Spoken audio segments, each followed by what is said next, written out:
kubwa ndani ya Biblia na katika kitabu ya Kumbukumbu na katika kitabu ya Hesabu.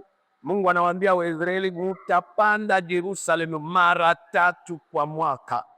Kwa nini wanapanda mara 3 kwa mwaka?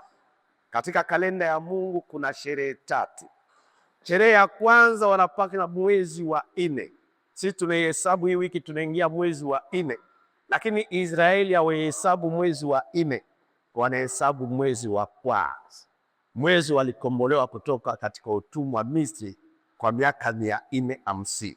Na Mungu akamwambia Musa, hiyo mwezi kwani itakuwa mwezi wa ngapi? Wa kwanza. Lakini dunia nzima ni mwezi wa ngapi? Wa 4.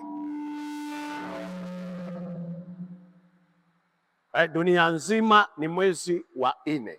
Lakini kwa watu wamekombolewa na damu ya Yesu, I think we'll do another time. Acha tu mtashughulikia hiyo. Mtaita technician. Nafikiri kila kitu kwa hapa sawa, ni problem, tutaita tena technician. Sasa kwetu tunaisherekea ni mwezi wa kwanza kwa sababu kitu kubwa kwa kila taifa.